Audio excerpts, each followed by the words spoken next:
গেল যে গ্যাস কোম্পানিটা আছে প্রথম আমরা লোকেশন দিয়েছে গেলের সামনে, তো এখানে আসি পরে ডাইরেক্ট আমরা বিশের দিকে ঢুকে দিচ্ছে।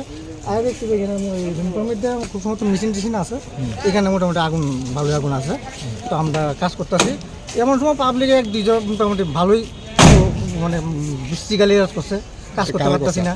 এনে লোকালি বৃষ্টিকালি কাজ করছে, এই যে প্রকাশ করার মতন।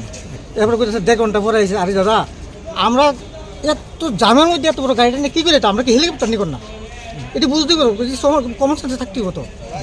একটা গাড়ি, এত বড় একটা গাড়ি, রাস্তার মধ্যে জাম, ট্রাফিকে পারতেছে না কোনো করতো, তা আমরা কী করে আমার না?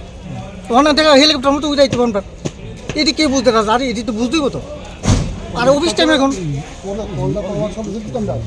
কি কন্ডিশন আছে এখন মোটামুটি আয়ত্তে আইছে। কি কি ক্ষতি হয়েছে? ক্ষতি বলতে এখানে এনে মেশিন দেখলাম, একটা ছোট একটা মেশিন, একটা আলমারি ছিল, আর লোহার একটা মানে খাট বলে খাটে, লোহার খাটের রুম, এই আর কিছু নেই। কিসের থেকে আগুনটা লাগতে পারে?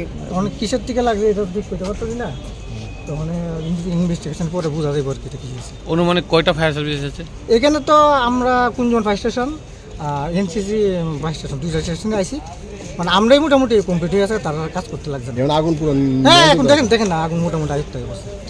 আপনার নামটা স্যার? আমার নাম রতনশীল, লিডিং ফায়ারম্যান।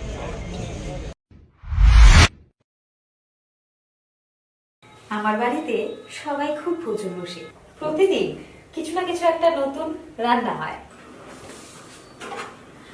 আর সবাই খুব মজা করে চেটে পুটে খায়। সবাই বলে আমার হাতের জাদুতেই নাকি রান্না এত ভালো হয়। আর আমি বলি সবটাই হলো পিআর গোল্ড কচ্চিখানি সরিষার তেলের জাদু। হ্যাঁ, সরাসরি কৃষকদের কাছ থেকে ক্রয় করা আসল সরিষার দানা থেকে তৈরি হয় পিআর গোল্ড কচ্চি ঘনি সরিষার তেল, যার খাঁটি ঝাঁজ এবং গুণমান আপনার খাবারকে করে তোলে সুগন্ধ ও সুস্বাদুকর। আর আপনার রান্নাঘরে যখন পিআর গোল্ড কচ্চি ঘনি সর্ষের তেল থাকবে, তখন প্রশংসা তো সবাই করবেই। পিআর গোল্ড কচ্চিখানি সরিষার তেল, খাঁটি তেল, খাঁটি ছাঁচ। পরিবেশক Messrs Ashwini Kumar Pal, central road, Agartala. Phone 7085060785।